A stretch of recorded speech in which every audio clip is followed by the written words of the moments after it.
ओम नमः शिवाय।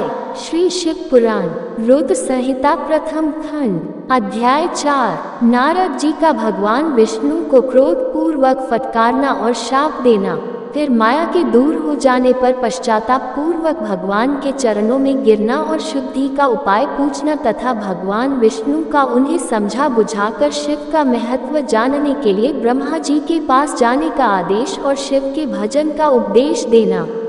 सूत जी कहते हैं, महर्षियों, माया मोहित नारद मुनि उन दोनों शिवगणों को यथोचित शाप देखकर भी भगवान शिव के इच्छावर मोह निंद्रा से जाग न सके।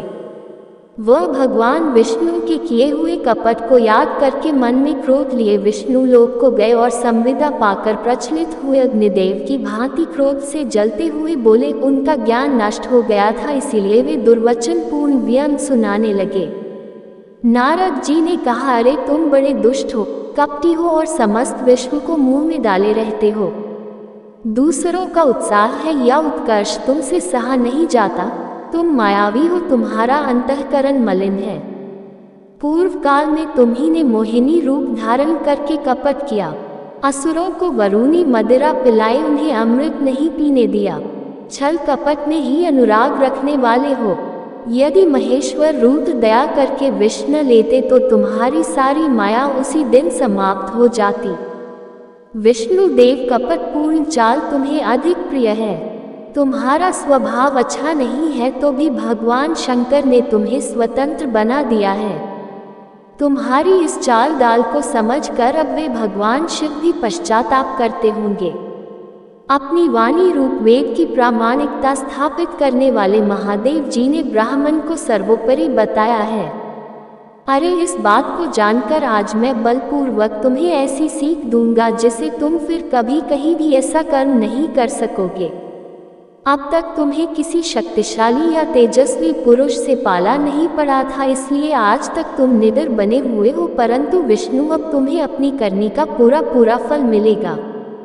भगवान विष्णु से ऐसा कहकर माया मोहित नारद मुनि अपने ब्रह्म तेज का प्रदर्शन करते हुए क्रोध से खिल उठे और शाप देते हुए बोले, तुमने स्त्री के लिए मुझे व्याकुल किया है, इसी तरह सबको मोह में डालते रहते हो। ये कपटपूर्ण कार्य करते हुए तुमने जिस स्वरूप से मुझे छल किया था उसी स्वरूप से तुम मनुष्य हो जाओ और स्त्री के वियोग का दुख मिले। तुमने जिन वानरों के समान मेरा मुंह बनाया वही उस समय तुम्हारे सहायक हो। तुम दूसरों को स्त्री विरह का दुख देने वाले हो, अतः स्वयं भी तुम्हें स्त्री के वियोग का दुख प्राप्त हो। अज्ञान से मोहित मनुष्यों के समान तुम्हारी स्थिति हो।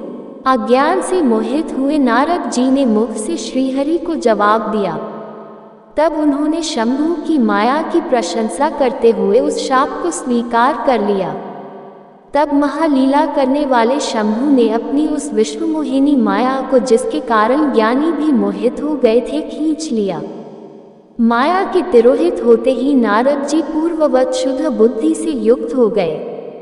उन्हें पूर्ववत ज्ञान प्राप्त हो गया और उनकी सारी व्याकुलता जाती रही। इससे उनके मन में बड़ा विस्मय हुआ। अधिकाधिक पश्चाताप करते हुए बारंबार अपनी निंदा करने लगे। उस समय उन्होंने ज्ञानी को भी मुंह में डालने वाली भगवान शंभु की माया की सराहना की। तदंतर यह जानकर कि माया के कारण ही मैं भ्रम में पड़ गया था, ये सब कुछ मेरा माया जनित भ्रम ही था। वैष्णव शिरोमणि नारद जी भगवान विष्णु के चरणों में गिर पड़े। भगवान ने उठाकर खड़ा कर दिया। उस समय अपने दुर्बुद्धि नष्ट हो जाने के कारण वे यूँ बोले, नाथ, माया से मोहित होने के कारण मेरी बुद्धि बिगड़ गई थी, इसलिए मैंने आपके प्रति बहुत दुर्वचन कहे हैं, आपको शाप तक दे डाला है। प्रभु, मुझे आप माफ कर दीजिए। हाय, मैंने बहुत बड़ा पाप किया है। अब मैं निश्चय ही नरक में पड़ूंगा।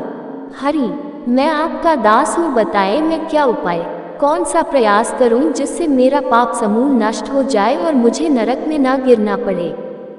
ऐसा कहकर शुद्ध बुद्धि वाले मुनि शिरोमणि नारद जी पुण्य भक्ति भाव से भगवान विष्णु के चरणों में गिर पड़े। उस समय उन्हें बड़ा पश्चाताप हो रहा था।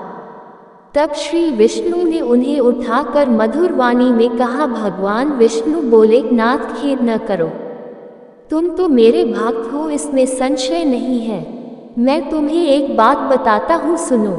उससे निश्चय ही तुम्हारा परम हित होगा। तुम्हें नरक में नहीं जाना पड़ेगा। भगवान शिव तुम्हारा कल्याण करेंगे। तुमने मद से मोहित होकर जो भगवान शिव की बात नहीं मानी थी, उसकी अवहेलना कर दी थी, उसी अपराध का भगवान शिव ने तुम्हें कैसा फल दिया है, क्योंकि वही कर्मफल के दाता है। तुम अपने मन में ये दृढ़ निश्चय कर लो कि भगवान शिव की इच्छा से ये सब कुछ हुआ है। सबके स्वामी परमेश्वर शंकर ही गर्व को दूर करने वाले हैं। वही परब्रह्म परमात्मा है। उन्हें सच्चिदानंद रूप से बोध होता है। वे निर्गुण और निर्विकार हैं। सत, रज और तम इन तीनों गुणों से परे हैं। वही अपनी माया को लेकर ब्रह्मा, विष्णु और महेश इन तीन रूपों में प्रकट होते हैं। निर्गुण और सगुण भी वही है। निर्गुण अवस्था में उनका नाम शिव है। वही परमात्मा, महेश्वर, परब्रह्मा, अविनाशी, अनंत और महादेव आदि नामों से कहे जाते हैं। उन्हीं की सेवा से ब्रह्मा जी जगत की रचना किए हुए हैं और मैं तीनों लोकों का पालन करता हूँ। वे स्वयं ही रुद्र रूप से सदा सबका शिकार करते हैं।